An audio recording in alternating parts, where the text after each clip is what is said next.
The Transgression, in the vast expanse of the Milky Way, where thousands of civilizations flourished across countless star systems, there existed one unbreakable rule that even the mightiest empires dared not challenge: never interfere with Earth's women. This directive wasn't inscribed in any formal galactic charter or enforced by any particular alliance. It was older than most spacefaring civilizations, a warning passed down through generations, its origins lost to time. Some believe it was mere superstition. Others thought it was diplomatic courtesy extended to a developing world. But the wisest species in the galaxy knew better. They understood the warning for what it truly was: survival. Earth, a blue marble suspended in the darkness of space, appeared unremarkable to casual observers.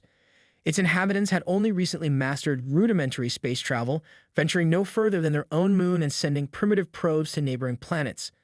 The humans were categorized as a level 2 civilization, technologically advancing but cosmically insignificant. Or so everyone thought. High Commander Therax of the Vesperian Collective gazed at the holographic projection of Earth spinning slowly before him. His iridescent scales shimmered under the soft blue light of the command center. The Vesperians were among the most scientifically advanced species in the Mid-Rim territories, their technological prowess second only to the ancient races who had long since retreated to the galactic core. "It makes no logical sense," Therax said, his multifaceted eyes narrowing. A backwater world with no significant technological advancements, yet it remains untouched when it contains such valuable genetic material. Science Director Nixara moved closer to the projection, her delicate tendrils extending to manipulate the display, zooming in on human population centers. "The genetic adaptability of human females is unlike anything we've cataloged," she explained. "Their chromosomal structure suggests remarkable resilience and evolutionary potential. Such specimens would advance our bioengineering projects by centuries." And yet, Sub-Commander Vrex interjected, "There is the directive." The command center fell silent. Even mentioning the ancient warning caused discomfort among the Vesperian High Command. Therax flicked his tail dismissively. "A relic of primitive times. The old empires fell due to their own internal conflicts, not because of some mystical retribution from a level 2 species." "The Arcturus Imperium didn't think so," Nixara countered. "They were at their zenith when they took humans for study. Within a solar cycle, their entire civilization collapsed. Their worlds were found depopulated, their fleets destroyed. No survivors." "Correlation, not causation," Therax replied sharply. "The historical record is imprecise. These are myths perpetuated to maintain order in the galaxy." He circled the hologram, his decision already made. "We will proceed with the acquisition mission. Small-scale, targeted extraction of 20 specimens from diverse regions. Maximum stealth protocols. If the humans even notice, they'll think it was one of their own kidnapping operations." Nixara's tendrils curled with anxiety. "High Commander of the Galactic Council." "Need not know until we've completed our research," Therax cut her off. "When we present them with biological advancements that could extend lifespans across all species, any objections will be forgotten." The command center hummed with tense energy as Therax's orders were transmitted to the specialized extraction fleet waiting in the shadows of Earth's moon. "Make your preparations," Therax commanded. "The operation begins at Earth's next rotation." Commander Liara Hayes stood on the balcony of her mountain cabin, breathing in the crisp air of the Colorado Rockies. 3 years since her honorable discharge from Special Forces, and she still woke before dawn, her body refusing to forget the discipline of military life. The morning mist clung to the pine forests below, and the first rays of sunlight painted the distant peaks gold. This solitude, this peace, was what she had fought for through 4 tours of combat. It was what she deserved after giving so much to her country. Her fingers unconsciously traced the scar that ran from her collarbone to her shoulder, a reminder of the ambush in Damascus that had nearly taken her life. The synthetic tissue had healed well, but the memories remained razor-sharp. Liara sipped her coffee, her keen eyes scanning the horizon out of habit. Nothing but wilderness for miles. Just how she liked it. The cabin's secure comm unit chimed inside, the special line that only 5 people in the world had access to. With a sigh, she went inside and activated the encrypted channel. General Marcus Chen's weathered face appeared on the screen. "Hayes.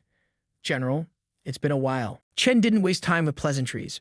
"We've detected anomalies in near-Earth orbit, multiple objects with advanced cloaking signatures." Liara set her mug down, her combat instincts instantly awake. "Russians? Chinese? Not ours. Not anyone's." Chen's expression was grim. "Protocol Watchman has been activated." Liara felt her blood run cold. Protocol Watchman had been established after the Roswell incident in 1947, a contingency plan for confirmed extraterrestrial contact.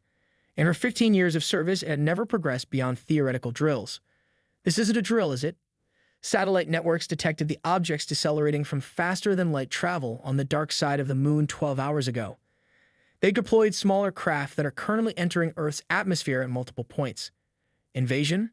Unknown, but they're specifically targeting isolated locations with female residents. Liara's military mind clicked through the implications. How many? 17 confirmed landing sites across 6 continents. We've scrambled response teams, but Chen hesitated. But I'm on my own, Liara finished for him. Your location is remote. Our nearest quick reaction force is at Peterson, 40 minutes out even by hypersonic transport. Whatever's coming for you will be there in less than 10. Liara was already moving to the hidden panel behind her fireplace. The fingerprint scanner recognized her, and the cache of weapons she had hoped never to use again slid into view. What exactly am I dealing with, General? Unknown capabilities, unknown physiology, unknown intentions. Just... Chen looked directly into the camera. Stay alive, Commander. That's an order. The connection terminated. Liara pulled her AA-12 automatic shotgun from the cache, loaded it with custom tungsten core shells, and strapped a tactical vest over her tank top. If something was coming for her, it would get one hell of a welcome.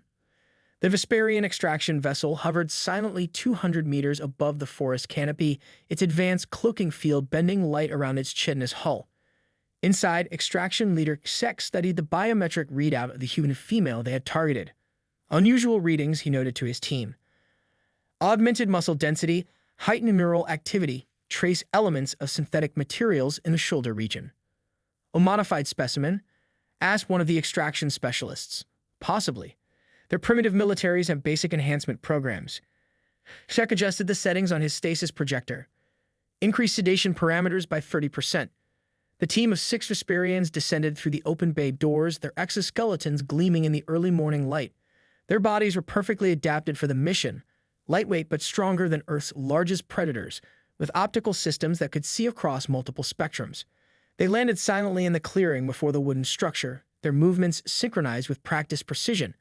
According to protocol, they would surround the dwelling, deploy the stasis field to immobilize the subject, and complete extraction within 90 seconds. Sek gave the signal, and the Vesperians moved forward. Liara heard them before she saw them, the subtle displacement of air that didn't match the morning breeze. She crouched behind the heavy oak dining table she had overturned, her shotgun braced against her shoulder. When the first figure appeared in her doorway, her military training was the only thing that kept her from freezing in shock. It wasn't human. His body resembled an insectoid centaur with a chitin exoskeleton, 4 lower limbs and 2 upper limbs holding a device she didn't recognize. Its head featured multiple eyes arranged in patterns that reminded her of a spider. Liara didn't hesitate. She squeezed the trigger. The shotgun roared, and the tungsten slugs tore through the creature's exoskeleton, sending it crashing backward in a spray of iridescent fluid. Immediately, she rolled to a new position as energy beams lanced through the space she had occupied a second earlier. More of the creatures poured in through windows and a shattered doorway. Liara fired again and again, each shot finding its mark, but they kept coming. She felt a strange tingling sensation washing over her, some kind of energy field they were projecting. Her movements began to slow, her muscles fighting against an invisible force. With her last surge of unimpeded strength, Liara triggered the cabin's security protocol, a final measure she had installed but never expected to use. The cabin's foundations rumbled as hidden charges detonated, designed not to kill, but to disorient and disable. The blast threw her against the wall, pain exploding across her back, but she had anticipated it. The aliens had not. Their coordinated movements faltered as debris rained down. Through the haze of dust and the encroaching paralysis of their stasis field, Liara saw a gap in their formation and lunged for it. She made it 3 steps into the forest before something struck her from behind. As consciousness faded, her last thought was of the strange clicking sounds the creatures made to each other, almost like laughter. Across the globe, similar scenes played out. In a remote research station in Antarctica, Dr. Sophia Chen managed to send an emergency signal before being taken. In the suburbs of Tokyo, Maiko Tanaka, a renowned geneticist, disappeared from her home without a trace. From a military base in Russia to a tribal village in the Amazon, women were selected and extracted with surgical precision. But the Vesperians had miscalculated. Earth was far from defenseless. Deep beneath the Rocky Mountains, in a facility that didn't exist on any official record, alarms blared as quantum detection systems registered the distinctive signature of non-terrestrial technology.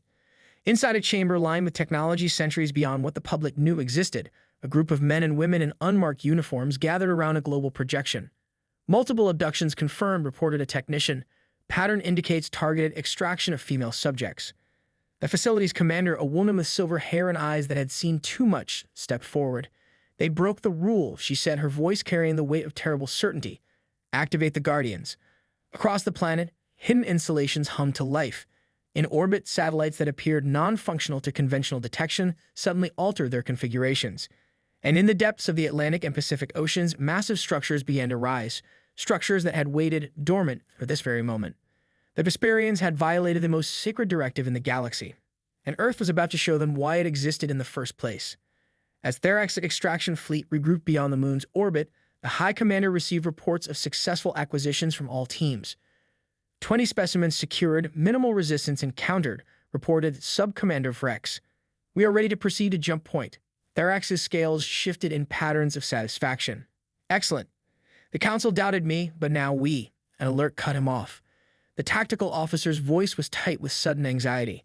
High Commander, we're detecting energy spikes from Earth's surface. Massive power signatures activating globally.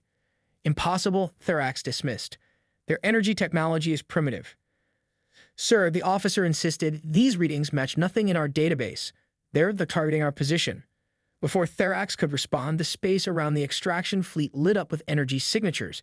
Where moments before there had been empty void, suddenly dozens of craft appeared, sleek, black vessels that reflected no light. They had been there all along, invisible even to Vesperian sensors. On the command view screen, a communication request flashed. Curious despite his growing concern, Therax accepted it. The image that appeared showed a human male in a simple gray uniform with no insignia. His expression was not angry, not threatening, merely disappointed. You broke the rule, he said simply. Prepare to receive our response. As the transmission cut off, Therax realized with dawning horror that the myths were true. Earth had never been defenseless. It had been waiting, watching to see who would be foolish enough to violate the galaxy's oldest directive. And now the Vesperian Collective would learn why. The revelation. Liara Hayes awoke to the gentle hum of machinery and the distant sound of clicking mandibles. Her head throbbed and her limbs felt lean. She kept her eyes closed, her special forces training kicking in as she assessed her situation. The air had a sterile, artificial quality with undertones of something alien, a scent like ozone mixed with cinnamon. She was restrained, suspended in some kind of energy field that held her upright. Her weapons were gone, but they had left her clothes intact. That was something, at least. Carefully, she opened one eye a sliver, taking in her surroundings through her lashes. The chamber was vast, its walls curved and organic, almost resembling the inside of a massive shell. Similar energy fields held other women, at least 15 that she could count from her position. Some were still unconscious, others were awake and terrified, tears streaming silently down their faces. A young woman to Liara's right caught her eye. Unlike the others, her expression was composed, calculating. She gave Liara an almost imperceptible nod. Another survivor, another fighter. The insectoid aliens moved through the chamber, their multiple limbs carrying various instruments as they examined their captives. Through the haze of the energy field, Liara could make out their communications, a mixture of clicks, chirps, and subsonic vibrations that she felt more than heard. An alien approached Liara, its segmented body swaying slightly as it moved. It held up a device that emitted a soft green glow, scanning her from head to toe. Liara remained limp, feigning unconsciousness. This one has extensive modifications, the alien said, its voice translated through some unseen technology into stilted English. Muscle density enhancement, neural acceleration, synthetic bone reinforcement, military specimen. Another alien joined the first, this one larger with deeper colored plating. The genetic compatibility markers are strongest in her, prepare for detailed analysis. As they adjusted something on the control panel, Liara felt the energy field around her pulse. Now was her chance, while they were focused on the machinery. In one explosive movement, she tensed her body, straining against the invisible bonds. The restraints held, but she had confirmed what she suspected. The field weakened momentarily during adjustments. She would need to time her move perfectly. The larger alien turned to its companion. Proceed with extraction from subjects 7 through 12. I will begin the detailed scan of this one. As the second alien moved away, the commander approached Liara again, reaching out with a multi-jointed appendage to adjust the angle of her suspended body. The moment its limb crossed into the energy field, disrupting its coherence, Liara struck. Her right arm snapped free, grabbing the alien's appendage. With the augmented strength that had made her ideal for special forces, she yanked hard, pulling the creature off balance and partially into the fluctuating field. At the same moment, she kicked outward, her foot connecting with the control panel. The energy field collapsed. Liara and the alien commander crashed to the floor in a tangle of limbs. Before it could recover, she drove her elbow into what she hoped was a vulnerable junction between its head and thorax. The creature emitted a high-pitched keening sound and went limp. Alarms blared throughout the chamber. Liara scrambled to her feet, snatching up the device the alien had dropped, some kind of multipurpose tool.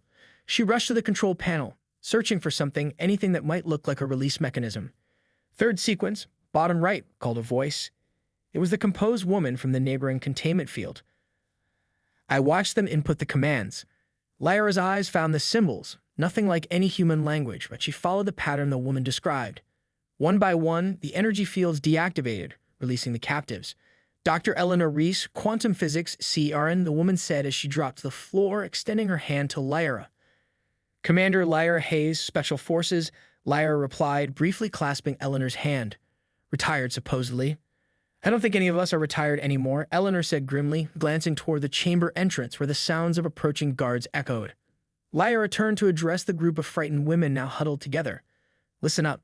We're on an alien vessel, location unknown. Our priority is to secure this position, gather intelligence, and find a way to communicate with Earth." "Communicate with Earth?" one woman asked, her voice trembling. "Is that even possible?" "It has to be," Liara replied firmly, "because Earth will be looking for us." In the depths of space, High Commander Therax watched in disbelief as the impossible unfolded before him. The human vessels that had no right to exist with Earth's known level of technology, were decimating his fleet. The Vesperian ships, pride of their collective, were being methodically disabled. Not destroyed, disabled. With surgical precision, the Earth vessels targeted propulsion systems, weapons arrays, and communication nodes, leaving the ships intact but helpless. "How is this possible?" Therax demanded, his scales flaring in distress. "Their technological index categorizes them as pre-FTL." Science Director Nixara's tendrils twisted anxiously. "It appears we have been deceived, High Commander. Or perhaps we were meant to believe they were less advanced than they are." "A planetary-scale deception? Impossible." On the main view screen, another Vesperian cruiser went dark, its systems shutting down as a pinpoint strike from an Earth vessel severed its power core connections. Unlike Vesperian weapons signatures, which flared bright with energy, the human weapons were almost invisible, only their effects revealed they had been fired at all. A communication request flashed on the command console. With a gesture of defeat, Therax accepted it. The same human male appeared, still wearing the simple gray uniform. "This is Director Kane of Earth Defense," the human said calmly. "Your fleet has been neutralized. You will surrender your vessels and release all human captives immediately." Therax's mandibles clicked in agitation. "By what authority do you make these demands? Earth has no standing in the Galactic Council. You are a non-aligned world." "Non-aligned by choice, High Commander, not by necessity." Director Kane's expression remained impassive. "We have monitored your civilization for centuries. We know your capabilities, your weaknesses, and your laws. You have violated not only our sovereignty, but the oldest directive in the galaxy." "The directive is a myth," Therax insisted, even as his conviction wavered. "Is it?" Kane replied. "Ask yourself why it exists, why every spacefaring civilization warns against interfering with Earth's women. It is not superstition, High Commander. It is survival." The transmission ended abruptly. In its place, a new image appeared. A live feed from the holding chambers aboard one of Therax's vessels. The human captives were free, fighting back. Led by a particularly fierce female, they had already secured the chamber and were accessing the ship's systems. How did they bypass the containment fields? Nixara aghast. Therax had no answer. Everything about this situation defied explanation. Earth was supposed to be primitive, defenseless, a world of scientific interest but no military concern. Instead, they had revealed themselves to be something else entirely. "High Commander," the tactical officer called out, his voice strained. "We're detecting new energy signatures, massive displacements at the edge of the system." The view screen shifted, showing the void beyond Mars. Space itself seemed to ripple and tear as enormous vessels emerged from what appeared to be artificially generated wormholes. These were nothing like the sleek predatory craft that had disabled the Vesperian fleet. These were behemoths, city-sized vessels that radiated power on a scale Therax had never witnessed. "The Guardians," Nixara whispered, her scientific detachment crumbling into primordial fear. "They're real." Aboard the captured extraction vessel, Liara and her impromptu resistance force had secured the main bridge. The alien crew, unprepared for the ferocity and coordination of the human counterattack, had been subdued with minimal casualties. Dr. Eleanor Reese, whose quantum physics background apparently included extensive knowledge of xenotechnology, was already interfacing with the ship's systems. Their computing architecture is fascinating, Eleanor murmured as her fingers danced across the alien control surfaces, based on crystalline matrices rather than silicon, but the underlying logic is recognizable. Can you access navigation? Liara asked, keeping watch over their alien prisoners. Better than that, Eleanor replied, her eyes reflecting the glow of the alien displays. I've tapped into their communication network. We're receiving transmissions from, well, I think it's from Earth.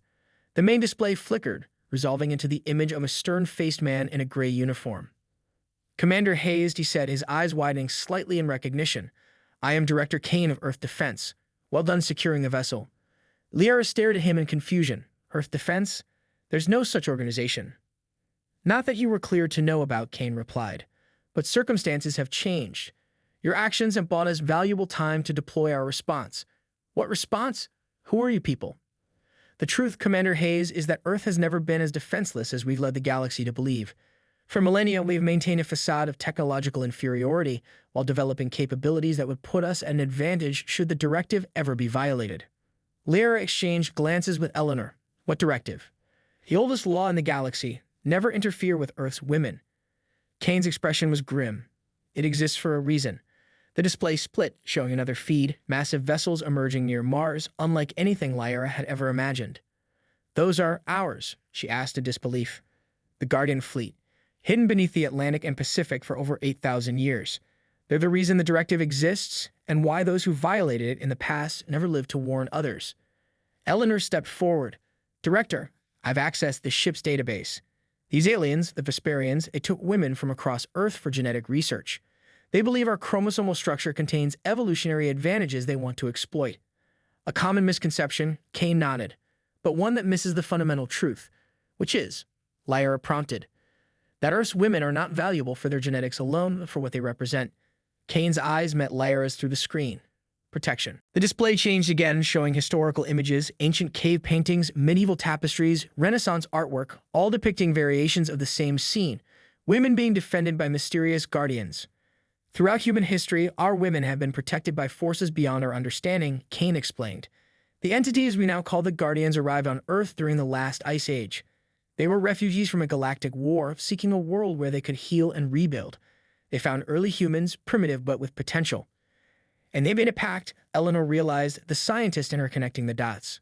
Precisely. The Guardians would protect humanity, help us evolve, in exchange for a symbiotic relationship. They became part of us, integrated into our very existence. The relationship centered on Earth's women, the bearers of new generations, the carriers of the symbiotic bond. Liara struggled to process this revelation. Are you saying we're not entirely human? Human is what we became together, Kane replied. The Guardians no longer exist as separate entities. They are us, we are them. That is why taking Earth's women triggers such a response. It's not just abduction, it's an existential threat to both species in our merged state. The implications were staggering. Everything Liara thought she knew about human history, about her own identity, was being rewritten before her eyes. So these enhancements I have, the augmentations that made me special forces material. Natural expressions of your Guardian heritage, Kane confirmed. Some humans manifest more traits than others. The military has long identified and recruited those with stronger expressions. You were never modified, Commander Hayes. You were born with potential that was simply awakened. A new alert sounded from the alien console. Eleanor turned to examine it. Director, the Vesperian fleet is attempting to regroup.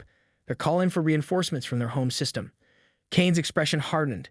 Then we have no choice but to escalate. Commander Hayes, your new orders are to maintain control of that vessel and prepare to join the Guardian fleet's formation. You're about to witness firsthand why the galaxy fears Earth's retribution. The display went dark, leaving Liara and her team in stunned silence. Well, Eleanor said after a moment, a strange light in her eyes, I always thought being a physicist was my calling. Turns out I'm part of an ancient alien hybrid species, destined to protect Earth from galactic threats. Despite everything, Liara found herself smiling. And how does that feel, Doctor? Eleanor's answering grin was fierce, like everything suddenly makes sense. In the Vesperian command ship, Therax watched as his hopes for reinforcement crumbled. The quantum communication array, their fastest method of interstellar contact, had been specifically targeted and destroyed by the Earth forces. We are isolated, Nixara stated the obvious, her normally melodious voice flat with despair. no help will come. Then we fight, Therax declared, though without conviction. We are the Vesperian Collective. We do not surrender. High Commander, the tactical officer interrupted. The human vessels are forming a pattern around us. They're hurting us. It was true. The disabled Vesperian ships were being methodically gathered, pushed by invisible forces into a tight cluster. Only Therax's command ship retained freedom of movement, and that was clearly by design. The communication system activated again. This time, it wasn't Director Kane who appeared, but a human female. Her features were striking, sharp cheekbones, eyes that seemed to shift color as she spoke, and an aura of unmistakable authority. High Commander Therax, she said, her voice resonating with power that seemed to vibrate through Therax's exoskeleton. I am Guardian Prime Liara. For 10,000 years, I have overseen the protection of Earth. Therax found himself unable to speak, a primal fear taking hold of him. You have violated the most sacred covenant in this galaxy, Liara continued.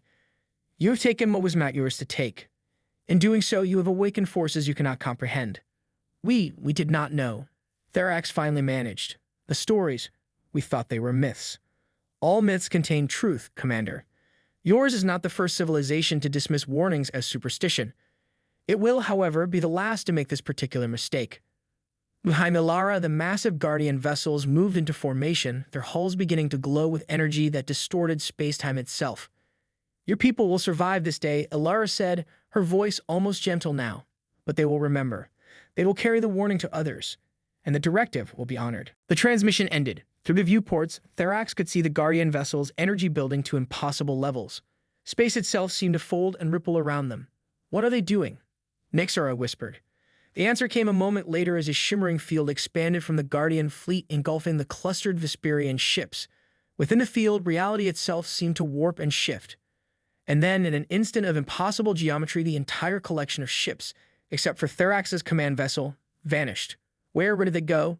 The tactical officer stammered. A final message appeared on their screen, text only. They have been returned to your homeworld. They will arrive before you do. They will tell your people what happened here today. By the time you return, the Vesperian Collective will already know. Earth is not to be touched. The directive stands. As the message faded, Therax understood with perfect clarity what happened. The humans hadn't just defeated them, they had made an example of them. And now he was being sent home to live with that humiliation, to ensure that no Vesperian ever forgot the lesson. Earth had revealed itself as something far more than a primitive world of scientific curiosity. It was, perhaps, the most terrifying power in the galaxy, one that had been hiding in plain sight all along. The Reckoning. 3 days after the confrontation near Earth's moon, Commander Liara Hayes stood on the observation deck of the Guardian vessel Nemesis, staring at the spectacular view of the Vesperian homeworld. Vesperia Prime hung in space like a massive jewel, its atmosphere swirling with amber and violet clouds, its 3 moons orbiting in a perfect triangular formation. It was beautiful, and it was about to learn the full consequences of breaking the galaxy's oldest directive. Quite a view, Dr. Eleanor Reese remarked, joining Liara at the viewport. Hard to believe just a week ago I was analyzing quantum fluctuations in a lab at CER, and now I'm on an advanced spaceship preparing to deliver justice to an alien civilization. Life comes at you fast, Liara replied with a grim smile. She turned to face Eleanor. How are the others? Adapting remarkably well, all things considered. Director Kane says it's the Guardian DNA expressing itself. When faced with extreme situations, our latent capabilities emerge. Liara nodded. She had witnessed this firsthand.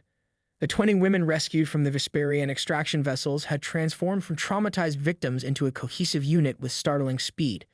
Some displayed enhanced physical abilities like Liara herself, while others manifested different gifts, accelerated learning, intuitive understanding of alien technology, even limited precognition. Eleanor herself had developed an uncanny ability to interface with the Guardian ship's systems, her mind connecting directly with its crystalline neural network. It was as if parts of her DNA that had lain dormant their entire lives were suddenly awakening. The deck beneath them vibrated subtly as the massive Guardian fleet moved into high orbit around Vesperia Prime. Its time came Director Kane's voice over the ship's communication system. Commander Hayes, Dr. Reese, please report to the command center. They made their way through corridors that seemed to shift and reconfigure as they walked, the living architecture of the Guardian vessels adapting to its occupants' needs. The command center was a vast chamber dominated by a holographic projection of the Vesperian system floating in its center. Around it stood Earth's military leadership alongside figures Liara recognized from news broadcasts, heads of state, renowned scientists, military generals, people who had apparently been part of this secret all along. Guardian Prime Liara stood at the center of it all, her presence commanding the room without effort. Unlike Director Kane's utilitarian gray uniform, she wore a luminescent garment that seemed to shift between states of matter, sometimes appearing solid, sometimes like liquid light flowing around her form. Commander Hayes, Dr. Reese, Liara acknowledged them with a nod. You both performed admirably under extraordinary circumstances. Your actions aboard the Vesperian vessel saved lives and provided us with valuable intelligence. Liara straightened instinctively, years of military discipline responding to the authority in Ilara's voice. Thank you, Guardian Prime. What happens now? Liara gestured to the holographic display, which zoomed in to show the Vesperian capital city, a sprawling metropolis of crystalline spires and organic architecture. The Vesperian ships we sent ahead have arrived. Their leadership now understands the gravity of their transgression, but understanding is not enough. There must be consequences, visible, unmistakable consequences that will echo across the galaxy. You're going to attack their world? Eleanor asked, her scientific curiosity mingling with evident concern. Not in the way you imagine, Liara replied. We do not seek to destroy, Doctor. Destruction teaches nothing. We seek to transform to create such a profound change that the lesson becomes part of their evolutionary memory. Director Kane stepped forward. The Vesperians pride themselves on their advanced bioengineering. Their entire society is structured around genetic purity and controlled evolution. It is both their greatest strength and their most exploitable vulnerability. The hologram shifted again, displaying the complex double-helix structure of Vesperian DNA alongside human DNA. The differences were obvious. Where human DNA formed the familiar ladder pattern, Vesperian genetic material was arranged in intricate spiraling crystals. They took our women to study Earth's genetic adaptability, Liara continued. An ironic choice, as they are about to experience that adaptability firsthand. Eleanor's eyes widened as she grasped the implications. You're going to alter them genetically? We are going to remind them of what they've forgotten, Liara corrected. The Vesperian Collective was not always as you see them now. 10,000 years ago, they were among the first races to encounter the Guardians. They were offered the same choice as early humans: partnership, symbiosis, evolution together. They refused, choosing instead to pursue their own path of directed evolution. And now? Liara prompted. Now they will experience what they rejected, a taste of what humanity has become. Not as punishment, but as education. The hologram changed again, displaying an ethereal energy pattern that Liara somehow recognized instinctively, the quantum signature of Guardian consciousness, the part of their hybrid nature that transcended physical form. We will release this pattern into their atmosphere, Kane explained. For exactly one planetary rotation, one Vesperian day, every female of their species will experience connection with the Guardian consciousness. They will know us as we know ourselves. They will understand what they violated when they took Earth's women. Eleanor frowned. Is that ethical? More ethical than obliterating their civilization, which is within our capability, Liara replied without hesitation. They sought to take and exploit. We offer knowledge freely. The difference defines us. Liara studied the holographic displays, her tactical mind analyzing the strategy. And the message to the rest of the galaxy will be unmistakable, Kane answered. After today, no spacefaring civilization will doubt the reality behind the directive. The myth becomes truth, witnessed and remembered. Liara turned to address both women directly. There's another reason you are here. As women of Earth who were taken against your will, you have the right to witness justice. But more importantly, you have the right to determine its extent. What do you mean? Liara asked. The Guardian consciousness can be calibrated, Liara explained. We can make this experience for the Vesperians merely educational or profoundly transformative. The decision is yours. A heavy silence fell over the command center. Liara looked at Eleanor, then at the other rescue women who had joined them, each processing the weight of this responsibility. You're asking us to decide the fate of an entire civilization, Eleanor finally said. Yes, Liara acknowledged simply, because you, more than anyone, have earned that right. In the Vesperian capital, chaos reigned.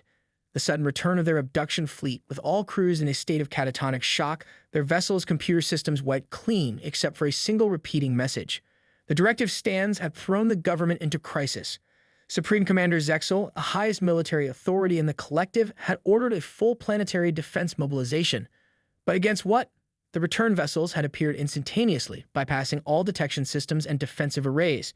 If Earth could move an entire fleet across vast distances, without using conventional FTL drives, what else were they capable of? In the Grand Assembly Chamber, representatives from each Vesperian brood lineage demanded answers, their clicks and chirps rising to a deafening cacophony. Silence, Zexal commanded, his ornate exoskeleton gleaming under the chamber lights.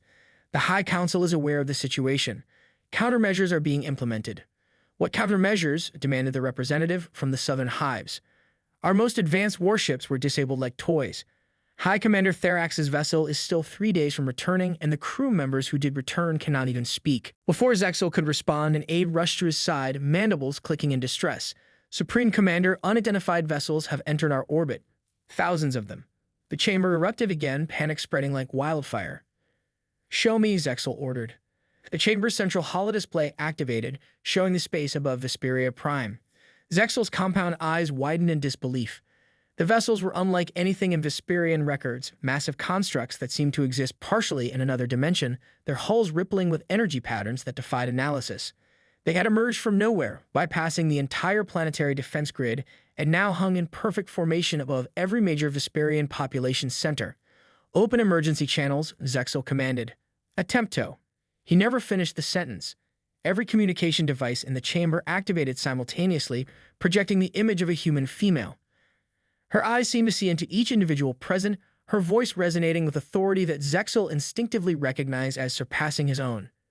People of Vesperia, Guardian Prime Liara said, I am Guardian Prime Liara of Earth. You have violated the most sacred directive in this galaxy. You have taken Earth's women against their will. This transgression cannot stand without answer. Zexal stepped forward. We are a sovereign power. We do not recognize your authority or your antiquated directives. Liara's expression didn't change. Recognition is not required for truth to be truth, Supreme Commander. The directive exists not as law, but as warning, a warning your people ignored. From behind Liara, another human female stepped into view. One of the abducted specimens, Zexal realized with shock. My name is Commander Liara Hayes, she said. I was taken from my home by your extraction teams. I fought back. I survived. And now I stand with those you sought to study as a specimen, ready to ensure you never make this mistake again. What do you want? Zexal demanded, mandibles clicking in agitation. Resources? Technology? Name your terms. We want understanding, Liara replied. True, deep understanding that will prevent this from happening again. We offer knowledge, Liara continued. For one rotation of your world, the females of your species will experience connection with the Guardian consciousness. They will understand what Earth is, what we are, and why the directive exists. A murmur of fear spread through the chamber. Connection with an alien consciousness was unprecedented and against all Vesperian protocols for genetic purity. You cannot do this, Zexal protested. Our genetic sovereignty is protected by Galactic Council law, and Earth's was protected by the directive, Liara replied calmly. You chose to ignore that protection. Now you will face the consequences. The image expanded, showing the entire Earth delegation. Liara stepped forward again. We could destroy your civilization, she said, her voice level. We could reduce your worlds to ash. Instead, we offer perspective. The women of your species will understand, and through them, you will learn. This is mercy, Supreme Commander. Accept it. Before Zexal could respond, the Earth vessels began to pulse with energy. Across the Vesperian homeworld, in every city, every hive, every settlement, a soft golden light began to fall like rain, particles of pure information carrying the quantum signature of Guardian consciousness. And everywhere it touched a female Vesperian, understanding bloomed. On the Nemesis, Liara watched the transformation unfold via the ship's sensors. The Vesperian females were not physically changing, but their neural patterns were lighting up in ways the Guardian technology could detect, ripples of new awareness spreading across the planet like wildfire. It's beautiful, Eleanor murmured beside her. They're connecting. They're understanding, Liara corrected gently. For the first time, they're truly seeing us. The decision had not been easy. After hours of discussion among the abducted women, they had chosen the middle path, not merely education, but not complete transformation either. The Vesperian females would experience the Guardian consciousness, understand the symbiotic relationship that defined humanity, but would retain their own identity and choice afterward. It was, Liara believed, the most human decision they could have made. Director Kane approached them, his normally stern expression softened. The process is working exactly as intended. The neural patterns show comprehension without rejection. When this is complete, the Vesperian females will retain the memory of what they've experienced, and with it, the understanding of why Earth must never be violated again. And the males? Eleanor asked. We'll learn from them, Kane replied. This is how cultures truly change, not through force, but through understanding that spreads naturally from within. A communication alert sounded and Guardian Prime Liara joined them on the observation deck. Commander Hayes, Dr. Reese, there's a transmission from the surface. Supreme Commander Zexel wishes to speak with you specifically. The holographic display activated, showing the Vesperian leader. His posture had changed dramatically, the aggressive, dominant stance replaced by one of cautious respect. Commander Hayes, Zexel began, his translated voice subdued. We are beginning to understand. Our females are sharing what they are experiencing. It is overwhelming. That's the point, Supreme Commander, Liara replied. Some lessons need to be felt, not merely taught. The connection between your females and these, Guardians, it is voluntary, symbiotic.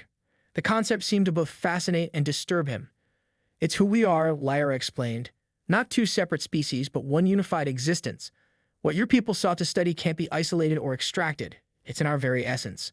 Zexel's compound eyes shifted, reflecting the chamber lights. I am authorized by the Grand Assembly to offer formal surrender and reparations. We don't want your surrender, Eleanor interjected. We want your understanding. And your warning to others, Liara added. When this is over, your responsibility will be to ensure that every spacefaring race knows the truth behind the directive. It will be done, Zexel promised. Already, our communication arrays are transmitting the testimony of those who have experienced the connection. No one who hears it will dare to violate Earth again. After the transmission ended, Liara turned to Liara. Is it enough? Will this really prevent another attempt? Ilara's ancient eyes held the wisdom of millennia. Fear prevents nothing permanently, Commander. It merely delays the inevitable. But understanding, true understanding, can change the course of evolution itself. The Vesperians will remember this not as defeat, but as awakening. And if someone else tries, Eleanor asked. Then we will respond again, Liara said simply, as we always have. 3 weeks later, Liara stood once more on the balcony of her mountain cabin, watching the sunset paint the Colorado Rockies in gold and crimson. The coffee in her mug had gone cold, forgotten as she lost herself in contemplation of everything that had changed. The world looked the same. The pines still swayed in the evening breeze. Birds still called to each other as daylight faded. But nothing would ever be the same again. Humanity had revealed itself to the galaxy. The secret of Earth's special status, hidden for thousands of years behind myths and warnings, was now known. The directive, "Don't touch Earth's woman," had transformed from superstition to documented fact, its violation and consequences recorded and transmitted across hundreds of worlds. And Liara herself had changed too. The dormant guardian genetics within her had been fully awakened by the crisis. She could feel it now, heightened awareness and expanded consciousness that connected her to something vast and ancient. She was still herself, still human, but more than she had been before. The secure comm unit chimed inside. With a sigh that was half resignation, half anticipation, Liara went to answer it. Director Kane's face appeared on the screen. Commander Hayes. Director. Checking up on me? Checking in, he corrected. The transition can be disorienting. Liara nodded. All 20 of the abducted women were experiencing the same awakening, their guardian heritage fully expressing itself after being triggered by the crisis. It was like learning to exist in additional dimensions of consciousness. I'm adapting, she said. How are the others? Remarkably well. Dr. Reese has already begun integrating guardian knowledge into her quantum research. 2 others have joined Earth Defense officially. And the Vesperians. Changed perhaps forever. Their females have retained the memory of connection as intended. Already their society is restructuring, moving away from rigid hierarchy towards something more collaborative. Liara wasn't surprised. The decision to allow the Vesperians to retain the experience had been deliberate, not just punishment, but opportunity for growth. And the rest of the galaxy, she asked. The message spreads. The Galactic Council has formally acknowledged Earth's status and issued a binding resolution reinforcing the directive. We've received formal communications from 17 previously unknown civilizations, all seeking peaceful diplomatic relations.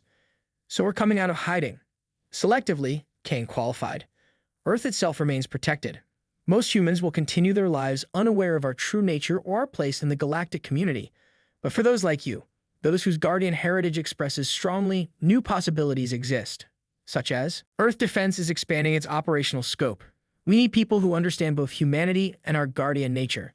People who can represent Earth's interests as we engage more openly with the galaxy. He paused. People like you, Commander. Liara looked out the window at the mountains she loved, considering the offer. Part of her wanted nothing more than to return to the peace she had sought in retirement. But another part, perhaps the guardian part, recognized a larger purpose. When do I start? She asked. Kane's usually stern expression softened into something like approval. You already have, Commander. You already have. As the communication ended, Liara returned to the balcony. Night had fallen fully now, and the stars emerging in the clear mountain sky. Somewhere up there, civilizations were coming to terms with a new understanding of Earth and humanity, the hybrid species that had hidden in plain sight, protected by the galaxy's oldest directive. Don't touch Earth's women, the rule that always existed for a reason. And now finally, the galaxy understood why. Across vast interstellar distances, in the chambers of the Galactic Council, representatives from hundreds of worlds gathered in emergency session. The revelation of Earth's true nature had sent shockwaves through the established order. For millennia, we believed in primitive, the Arcturian delegate was saying. A curiosity at best, a potential resource at worst. How did we not see? Because they did not wish to be seen, replied the ancient Jurex ambassador, whose species had existed since before the Guardian War. They watched and waited, revealing themselves only when directly threatened. And now, asked a newer member, a representative from a young spacefaring race, a supreme counselor, oldest and wisest of them all, leaned forward on her crystalline throne. Now we acknowledge what has always been true. Earth is not merely protected, it is a protector. The Guardian legacy lives on in human form, and the directive stands not as suggestion, but as universal law. On the central display, the simplified directive appeared in the scripts of all member languages. Earth's women are inviolate. This law superiority all others. Below it, newly added, a single line that would become the most famous warning in galactic history. They were human. We took them. Earth made US or GRTEVR a thing.